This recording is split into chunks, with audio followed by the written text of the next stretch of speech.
I felt like it was probably the right decision. But what impressed me most was when that fight did fall through, Ryan stepped up and went back to Devin and said, yeah, we're going to make it happen. No, I think Pitbull wins that fight. Eddie, why do you think? Sorry? So what do you think make up all these fights on the PBC side? Yeah, I mean, it's great for us, great for the zone. But you know, the problem is we're in a good position now where we don't just need to bring any fight or any big name, because it's the price of that fight. The price has got to be right for the business. You know, you get a lot of these guys. This is why people are so inactive. Look what inactivity did to Deontay Wilder. All because he wasn't prepared to take the money for an easy defence in Alabama, which he should have done. Terence Crawford should be fighting now in Omaha, even if it's against someone from the top 10. Stay relevant, keep the profile moving. Look at Anthony Joshua. You know, he took two small paydays in Jermaine Franklin and Robert Helenius. Then, of course, moved on to Wilding and now Ngannou. That's 4 fights in 11 months. But those guys, Wilder wouldn't have taken the money that AJ made for Franklin and Helenius. Because I'm not fighting for that kind of money. So you end up sitting out for 18 months with no rounds and then get beat by Joseph Parker. Terence Crawford fights once a year. He's the best fighter in the sport. It's crazy. So there's a method to staying active. And you get the most amount of money. But those guys, you know, it's not just a case of us going in and signing Crawford and signing Boots. Like Boots against Cody Crawley. It's not a fight that's going to do great wonders. But Boots is a guy that could go on and rule the division. So you just got to be smart. There's a huge amount of fighters available in the marketplace from PBC. But it's not just a case of signing all of them and then not being able to honour your obligations to them, because that was the problem before.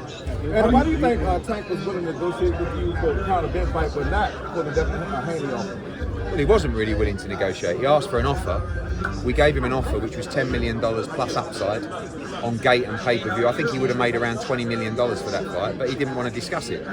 And the problem is with a lot of these guys, they've got people in their ear that steer them away deliberately from other things for their own interests. So Tank Davis should be taking control of his own business, his own career, and having those conversations and those meetings. If he thinks Conor Benn is an easy fight for $20 million, I mean, I don't know what he's making to fight Frank Martin, but it is also up at 147 pounds, and maybe he's not comfortable up at 147 pounds. So, you know, but I want to see Tank get active as well. All these guys should be fighting 3 times a year. Which fighters keep an eye on? If you can be honest about it, Canelo apparently leads the PBC, should be controlling natural. It's supposed to be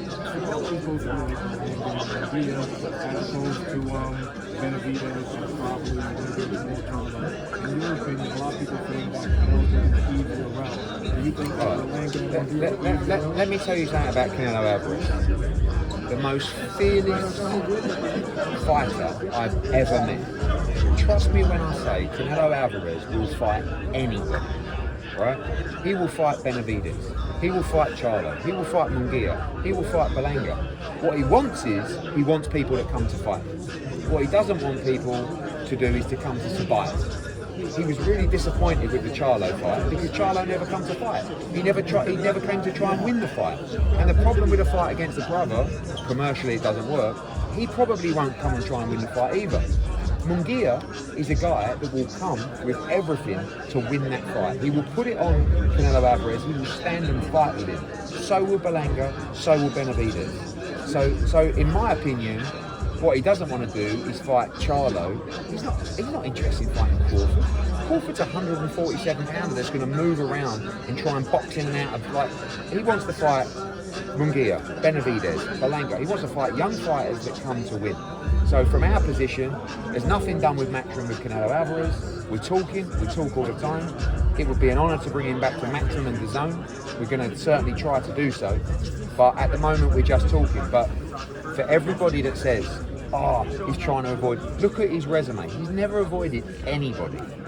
And when he fights Benavidez, which I'm sure he does, that is a huge fight. And we would be happy to talk to Benavidez and try and make that fight with Canelo Alvarez. But what he wants right now is he wants a planned schedule, because clearly he's been messed around.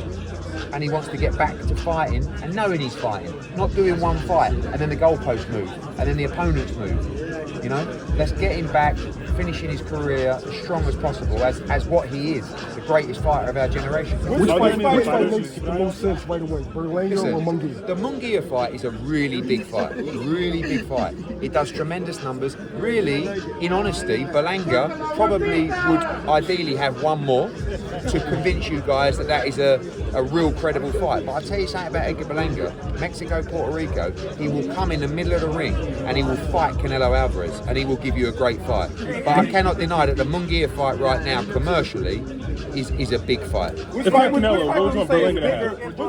would you say is bigger going to sell the most pay-per-view buys? Is it Haney versus Ryan or Canelo versus Munguia? Canelo versus Munguia is a massive fight, and you can't compare the numbers. You know, this is Haney Garcia is a brilliant fight. I think he's going to do really well. Canelo Alvarez is, you know, a consistent pay-per-view seller against anyone. You put two Mexicans in together, you put two guys, you know, maybe a country that's a little bit split in supporting the new charge and the king of boxing. You put a guy in with Canelo Alvarez that comes on the front foot, that throws plenty of punches, that only comes forward. You've got an unbelievable all-Mexican war. Not a guy that's trying to pull. If Canelo was doing so great, why did the zone or Maximum let him go in the first place? Because we didn't have the opponents for him. The only fight we had for him was Dimitri Bivol, which we couldn't make because Bivol had a fight to do and then he was fighting Beterbiev. So we couldn't get that fight made. Bivol wanted to do it at 168, Canelo wanted it at the same terms. So he had no choice but to join the PBC because they gave him a good path. But the path eroded. The path that was mapped out never actually materialised. And he doesn't want to fight a guy. He was disappointed with the Charlo fight because Charlo ran for 12 rounds. He didn't even try and win the fight. And his brother will do the same. His brother might not even turn up. So you can't, you need a reliable plan. And a reliable plan, even if you think that, Munguia, Berlanga, what about Benavidez? No problem. Like, when I've talked to Sal about Benavidez, like, the fact that people think he won't fight, he actually laughs. You know, this is a guy, he's fought everybody. He'll fight Benavidez and we'll do that deal to fight Benavidez. But he wants activity, he wants a plan. Benavidez ain't happening in May. So, if you were able to get, if you're pulling out Benavidez, he's across the street. You could have been able to, when you had Canelo, why wasn't because the PBC don't want to work with anyone. And now they're stuck. Yeah? So you get to a situation where if I reached out to Benavidez, what the PBC do is they go, we're only making that fight on the PBC. Not, we'll give Benavidez the opportunity. And this is what people don't understand. They're not willing to let their guys go on another platform to take a chance to achieve greatness. It all has to happen with them only. Why do you think that? So how does because that's just how it operates. What's going on with the PBC? So what we do is we sign who we want to sign, the people who have the commercial value, not just guys because they've got a good name. Some of these guys, PBC have lost a lot of money on doing fights with those fighters. So you have to, the price has to be right, the business has to be right. But people like Benavidez, if we do manage to do a deal with Canelo Alvarez, we can do Munguia, we can do Berlanga, or if Benavidez wants to come and play, but it doesn't, when the PBC do a deal, they only let you go and fight one of their fighters if you align yourself to PBC. What I wouldn't do to Benavidez is say, oh, you can fight Canelo Alvarez, but you've got to sign a 5-fight deal with Matchroom or DAZN. I just want to see a great fight. And Canelo Alvarez don't care about who's with who. He'll just say to me, this is what Canelo will say to me, Eddie, who am I fighting and how much? Eddie, who would you like first, Munguia or Berlanga for Canelo? Would you at least understand the disappointment from everybody if it is Berlanga next? He's a very good fighter, but you know, at the end of the day, who is the other option? The only option right now on the table, Canelo never got Benavidez offers for May and all this big money that everyone's talking about. They said to him, you can fight Jamel Charlo, and by the way, the money that we promised you, we're not even promising you that anymore. He don't even want to fight Charlo. So he's got to look at other options. He's got to look at young fighters that are ready. If Benavidez wants to come and talk to us and make that fight, we can talk to him and make that fight, no problem. But if he's leaving the PBC because they haven't delivered on what was planned, you can't expect him to just hang around and wait on them. So Munguia, I think, is the fight for May. Listen, if Berlanga happens in September, great. Maybe he gets another big win in the meantime. If Benavidez wants to fight in September, Sal will fight all of them. He just wants to be active. The weirdest fight I've ever seen. Why is that fight? Why is that fight? It's for the interim. Yeah, listen, Gosvik's a very good fighter. But what's Benavidez doing? Is he moving up to 175? Is he going? Once Benavidez starts moving to 175, he may never come back. Well, he says he wants to win better even Davis. They can do that. You said Shakur beats both Haney and Tank. After watching Haney, No. I think Shakur might be the best lightweight in the world, right? Right, but after watching Haney and Shakur's last fight, do you still feel the same way? Shakur's an excellent fighter. Excellent fighter. You know, unfortunately, he hasn't been promoted properly. He's not the star that he should be. Sometimes he's not as entertaining as he should be. But, you know, the problem is in boxing is everyone wants you to go out and have a war. But these young guys that are well schooled, they know how to win rounds and they know how to beat people. Devin Haney's another one of those guys. You know, Shakur's another one of those guys. Richardson Hitchens, who fights in April, he may be one of the best 140 pounders in the world.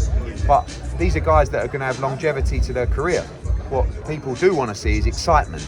And you don't get a load of excitement from Shakur Stevenson fights unless he's really in there with someone who's trying to win. And Shakur against Gervonta Davis may be the best fight of our generation. Hey, listen, Tio said he wants $20 million to fight Haney because he's the A-side. What's your thoughts on this? This is the problem with why fights don't get made. You know, people think they're massive stars, but are never prepared to take a risk on the numbers, unlike Haney Garcia. And look at what Haney and Tank did when they took a risk on the numbers, i.e. no guarantees, just a split on the show. They made an absolute fortune. If they would have taken a guaranteed purse, they would have made half what they made, right? You've got to back yourself. The problem is with Teofimo Lopez, if he backs himself on his numbers, he's going to be crying in his soup because the numbers don't exist. Unless Teofimo is fighting Ryan, unless Teofimo is fighting Tank, which are all great fights, then they're not massive fights for Teofimo Lopez. We saw it at the gate at Madison Square Garden. You saw it at the gate in Las Vegas the other day. You saw it on the ratings with ESPN. That's just the way it is. Shakur versus Haney, is there still a chance to get that? Listen, one thing I promise you, and I don't know Shakur personally, but I'm 1,000,000% sure he will fight anybody, and so will Devin Haney. Do you think that Tank is kind of like all bark and no bite at this point? No, Tank will fight anyone, but he just, you know, sometimes I think, you know, he's got his expectations. Yeah, it's very frustrating because this guy should be active, but he should be having those conversations. He's the boss of his business. How does Shakur Ortiz fit in Holyfield? Well, this fight? Right up there. I think Devin should already be top 5 pound. I really do. Eddie, real quick, you brought up PBC's financial situation, but the Zone has been raising their subscription costs. They're going to Saudi Arabia to get more money. Why is it that PBC are the ones where you can go there in trouble financially? But no one says that about the Zone when you guys are... Because they don't have a broadcaster that is paying them money to service their fighters. Yeah, but the Zone is raising costs. And the Zone has the biggest budget in boxing and continuously make sure. So they haven't raised their subscriptions at all? Of course they have. Everybody's raised their subscriptions over the past couple of years. But your question is, why is PBC struggling and why are DAZN not? The answer is DAZN pay a lot of money to promoters for rights fees to service their fighters and keep them active. PBC do not have a broadcaster that pay rights fees for a consistent schedule. Well, they have Amazon, right? No, they have a broadcaster where they've got a couple of pay-per-views that they have to take a risk on with no guarantees. They have no plan, they have no schedule, they have no regular content outside of pay-per-views that, quite frankly, aren't even really pay-per-views. And you cannot run a business, you cannot build a schedule, you cannot maintain and service your fighters if you do not have a broadcaster that is paying rights fees for regular Saturday night fight nights. Yeah, but outside of maybe the Saudi fights, what has the Zone, what big fights has the Zone put on? Are you joking? Outside of the Saudi fights? Are you joking? No, I'm not joking. I mean, Haney against Garcia. I mean, this is now. I mean, talking about Katie Taylor, Anthony Joshua, Ryan Garcia. You got. Ryan Garcia was with Tank last time. That's with a PBC fight. No, that was on DAZN. Do your maths. Also, he just fought Duarte. on the zone, like a couple of months Those ago. are pay-per-view fights? No, they weren't. No, I know. That's what I'm saying. But I think you work for the PBC. No, I'm not. I'm just challenging you, brother. I just saying, we have shows I'm just here every single week. I mean, every single week. We've got Taylor Cattrall. The week after this is a sold-out event in the UK. You've got Haney against Garcia. We just did Jaime Munguia against John Ryder. We did Bam against Sonny Edwards Unification. We're going to be doing Bam against Estrada. Massive Mexican fight in the summer. You've got Virgil Ortiz. You've got Diego Pacheco. You've got Palanca. I mean, like, it's every single week. Real quick, what did you learn about the American market since you've been working with it?